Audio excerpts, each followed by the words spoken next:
అందరికీ నమస్కారం. నేను మీ గోపాల్ అయ్యంగార్. 18వ తారీఖు మే నెల 2025 నుంచి 24వ తారీఖు మే నెల 2025 వరకు మేషం నుంచి మీనం వరకు రాశి ఫలాలు ఎలా ఉందో చూద్దాం. ఈ వారంలో అత్యంత గొప్ప విషయం అంటే 18వ తారీఖు నాడు రాహు వచ్చేసి కుంభరాశిలో, కేతు వచ్చి సింహరాశిలోకి ప్రవేశిస్తున్నారు. వీళ్ళు ఈ రాశుల్లో 18 నెలలు ప్రయాణం చేస్తారు. ఇది కూడా 12 రాశుల మీద ఎలాంటి ప్రభావం చూపిస్తుందో ఇవాళ చాలా గొప్పగా తెలుసుకుందాం. ఈ వార ఫలాలు మనకి ఆదివారం నుంచి శనివారం వరకు, ఉత్తరాషాఢ నక్షత్రం నుంచి రేవతి వరకు, షష్ఠీ తిథి నుంచి ద్వాదశి తిథి వరకు ఉంటుంది. మరి ఈ వారంలో చాలా గొప్ప విషయం ఏంటంటే వారాంతంలో చివరిలో బుధుడు మేషరాశి నుంచి వృషభ రాశిలోకి మారబోతున్నాడు అనమాట. ఈ పరిస్థితిని బట్టి మేషరాశిలో ఈ వారం అంతా బుధుడు సంచరిస్తున్నాడు.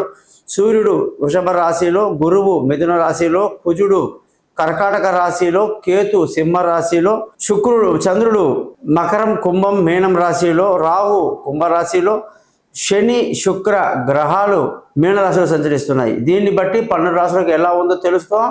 అలాగే ప్రతి రాశికి కూడా రాహు కేతు గ్రహం యొక్క మార్పు ఏమిటో ప్రత్యేకంగా తెలుసుకుందాం. ఈ వారంలో అత్యంత ముఖ్యమైన సమాచారం ఏమిటంటే పాకిస్తాన్కి ఇండియాకి ఎందుకు యుద్ధం వచ్చింది. ఇది చాలా గొప్ప విషయం. ప్రతి జాతకం మీద ఇంట్రెస్ట్ ఉన్న వాళ్ళు ఈ విషయం తెలుసుకోవాలి. గతంలో చంద్రుడు ఎప్పుడైతే రేవతి నక్షత్రం మీదకి వచ్చాడో అప్పుడు రాహుకేతు గ్రహాల మధ్య అన్ని గ్రహాలు కూడా ఉండిపోవటం ఆ రాశిలో అది ఏలిన మన కాలసర్ప దోషము అంటారు. కాలసర్ప దోషం అనేది చాలా డేంజర్ అన్నమాట. కాలసర్ప దోషం వల్ల ఈ యొక్క యుద్ధం అనేది ఒకటి కారణం వస్తుంది. రెండవది కుజుడు అంటే మేషరాశి అధిపతి కుజుడు ఎప్పుడైతే ఏళ్ళనాటి శనికి ప్రభావానికి గురవుతాడో, కుజుడు అంటే సైనికుడు అంటే యుద్ధం అన్నమాట, సైన్యంతో యుద్ధం అన్నమాట. సో యుద్ధరంగం అనేది జరుగుతుంది. కాబట్టి ఎప్పుడైతే మేషరాశికి శని ప్రభావం ఉండడం వల్ల కూడా ఈ యుద్ధానికి కారణం అన్నమాట. అలాగే ఎప్పుడైతే రేవతి నక్షత్రం నుంచి చంద్రుడు ప్రయాణం చేస్తూ అన్ని గ్రహాలు కూడా రాహుకేతు మధ్యలో ఉండిపోవడం భయానకమైన వాతావరణాన్ని, యుద్ధ వాతావరణాన్ని, అనేక రకాల ఇబ్బందుల్ని దేశంలో కల్పించింది. ఎప్పుడైతే చంద్రుడు కన్యారాశి దాటేసి అంటే ఏళ్ళనాటి కాలసర్ప దోషాన్ని దాటేసి తులారాశిలోకి రావటం వల్ల వాళ్ళే ఫోన్ చేసేసి మేము యుద్ధం విరమిస్తున్నాం, మాకు అక్కర్లేదు అని చెప్పడం అనేది కూడా ఈ యొక్క చంద్రుడి యొక్క మూమెంట్ అన్నమాట, కన్యా నుంచి తులాకి రావటం. సో ఈ యుద్ధం ఇప్పటితో ఆగదు, ఇంకా కొంత టైం పడుతుంది. ఈ ఉద్రిక్తతలు ఉంటాయి. ఎప్పుడంటే ఈ కాలసర్ప దోషంలోకి మొత్తం అట్లీస్ట్ కుజుడు బయటికి రావాలి, కుజగ్రహం కానీ బయటకు కనీసం 2 months అన్న పడుతుంది.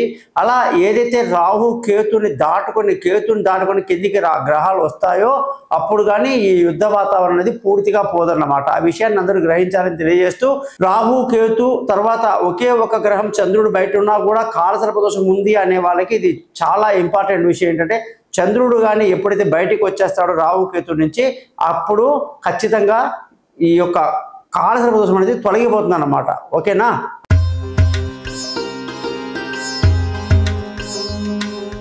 మకర రాశి వాళ్ళందరికీ కూడా 18వ తారీఖు మే నుంచి 24 మే వరకు వారఫలం ఎలా ఉందో ఈ రోజు చూద్దాం.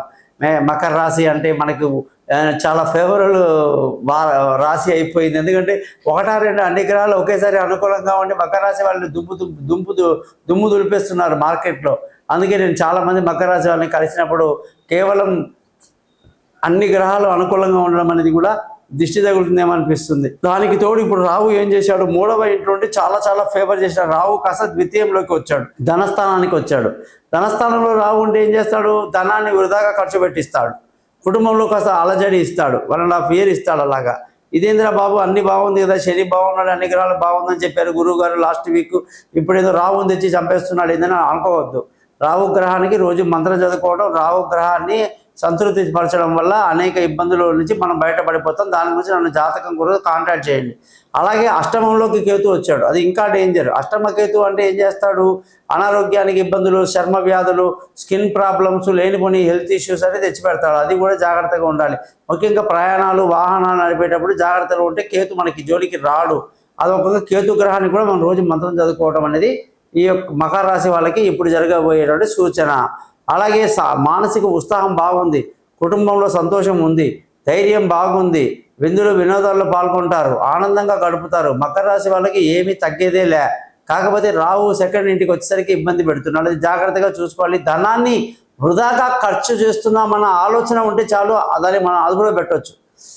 ఇకపోతే బంధువుల స్నేహితుల సహాయ సహకారాలు బ్రహ్మాండంగా అన్నమాట. గతంలో లేని విధంగా ఎప్పుడైనా సరే శత్రువులు అనుకున్న వాళ్ళందరూ మిత్రులైపోవటం అనేది జరుగుతూ ఉంది. కాబట్టి ఈ వారంలో ఈ రాశి వాళ్ళందరికీ కూడా మంచి మేలు జరుగుతుంది. కాబట్టి ఈ తృతీయ స్థానం చాలా బాగుంది అని చెప్పేసి కూడా ధైర్యాన్ని కొనియాడాలి. ఇకపోతే ఈ వారంలో బంధువుల స్నేహితుల సహాయ సహకారాలు బాగుందని చెప్పాను. విలువైన వస్తువులు వాహనాలు కొనడానికి ఎంతో అనుకూలంగా ఉంది. అలాగే తల్లి ఆరోగ్యం బాగుంటుంది. ఏ పని చేసినా లావాదేవీల్లో మంచి లాభాలతో ముందుకు దూసుకువెళ్తారు. ముఖ్యంగా ఏంటంటే ఈ యొక్క అన్ని బాగుంటే అల్లుడినట్లు శని అన్నట్టు తీసుకునే నిర్ణయాలు కొన్ని రాంగ్ డిసిషన్ తీసుకుంటారు.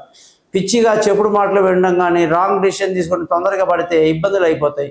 తెలివి తక్కువ నిర్ణయాలు మాత్రం గ్యారెంటీగా తీసుకుంటారు. అలాగే ఈ రాశి వాళ్ళందరికీ కూడా నేను ఆహారం పట్ల కొంచెం జాగ్రత్త వహించండి. శుక్రుడు బాగా లేడు కాబట్టి తెలివి తక్కువ నిర్ణయాలు, దూర ప్రయాణాల్లో ఇబ్బందులు ఇవన్నీ కూడా తొలగిపోవడానికి ప్లాన్ చేసుకోండి. ఈ రాశి వాళ్ళందరికీ కూడా ఆరోగ్య విషయంలో కానీ చూసుకుంటే కొంచెం జాగ్రత్తగా ఉండాలి. అనారోగ్యానికి గురయ్యే అవకాశాలు ఎక్కువ ఉన్నాయి. అలాగే విష్ణు సహస్రనామం కూడా ఈ రాశి వాళ్ళు చదువుకోవడం ఎంతో మేలు కలిగిస్తుందని ఇంకో రకంగా చెప్పొచ్చు. శుక్రుడి యొక్క మంత్రం, లక్ష్మీ మంత్రం కూడా చదువుకోవడం అనేది శుక్రగ్రహం కొరకు చెప్పడం జరిగింది. అనేక రకాలుగా భార్యాభర్తల మధ్య సంతోషం, ఆనందం ఈ వారమంతా పొంగి పొర్లుతుంది. ఆనందంగా గడుపుతారు, అన్యోన్యంగా ఉంటారు, విందులు వినోదాల్లో పాల్గొంటారు. అనేక రకాలుగా సూపర్గా ఉంది అని చెప్పేసి ఈ రాశి వాళ్ళకి సప్తమ స్థానం గురించి చెప్పాలి. పార్ట్నర్షిప్ కలిసి వస్తుంది. పెళ్లి కాని వాళ్ళకు పెళ్లి కుదురుతుంది. దూరంగా ఉన్న వాళ్ళు కలుసుకుంటారని అనేక శుభాలు జరుగుతాయని చెప్పేసి ఖచ్చితంగా మనం ఈ రాశి వాళ్ళకు చెప్పాలి. వాహనాలు నడిపేటప్పుడు జాగ్రత్తగా ఉండండి. అష్టమ కేతువు వచ్చి కూర్చున్నాడు. అలాగే భాగ్యస్థితి చాలా బాగుంది. అదృష్టం బాగుంది. తల్లి తండ్రి స్థానం బాగుంది. మామగారు అత్తగారి సపోర్ట్ బాగుంది. అనేక రకాలుగా ఈ వారంలో ఈ యొక్క అదృష్టం అనేది కలిసి వచ్చి మీరు బాగా ముందుకెళ్తారు, ధర్మ మార్గంలోకి వెళ్తారు అనేసి అనేక రకాలుగా చెప్పడం జరుగుతుంది. ఉద్యోగ పరంగా చూస్తే ఈ రాశి వాళ్ళకి ఉద్యోగంలో కొన్ని ఇబ్బందులు, లేనిపోని గొడవలు, చికాకులు, అనవసరంగా మాట పెంచుకొని ఉద్యోగం వదిలేద్దామన్న ఆలోచన రావడం తీవ్రంగా ఉంటుందన్నమాట. ఈ ఉద్యోగం వద్దు, కొన్నులు కావాలంటే హాయిగా రెస్ట్ తీసుకున్న తర్వాత వేరే ఉద్యోగం వెతుకుతామంటారు. పాపం అలాంటి వాళ్ళకు ఎంత చెంపపెట్టు అంటే పొరపాటున వాళ్ళ జాబులు బాగుండి చిన్న గొడవలకి ఎవడైతే రిజైన్ చేస్తాడో జీవితంలో మళ్ళీ జాబ్ రావడానికి, అదే స్థితిలో అదే ప్యాకేజ్ రావడానికి చాలా కష్టపడాల్సి ఉంటుందన్నమాట. అలాంటి వాళ్ళకు ఎంత డిప్రెషన్ అయిపోతుందంటే తొందరపాటు నిర్ణయం పనికిరాదు. అందుకే మకర రాశి వాళ్ళందరికీ చెప్పేది ఏంటంటే ఉద్యోగపరంగా టెన్షన్లు పడకండి, జాగ్రత్తగా ఉండండి, సెలవుల మీద వెళ్ళండి, లేదా ఏదైనా హెల్త్ ఇష్యూ బాగాలేదని చెప్పి సెలవులు పెట్టండి. అంతేగాని నేను చెప్పడం ఏంటంటే ఆ రోజు వెళ్ళి అదే ప్రాబ్లం సాల్వ్ చేసుకుని అదే విషయంలో గొడవ పెట్టుకొని అనవసరంగా ఉద్యోగం రిజైన్ చేసేదాకా తీసుకెళ్ళొద్దని చెప్పి సూచిస్తున్నాను అన్నమాట. వ్యాపార పరంగా చూస్తే ఈ వారం అంతా అద్భుతంగా ఉంది. వ్యాపారంలో లాభాలు ఏం తక్కువ లేదు. బ్రహ్మాండమైన లాభాలతో ఈ వారంలో దూసుకు వెళ్తారు. వ్యాపారం బాగా కలిసి వస్తుంది.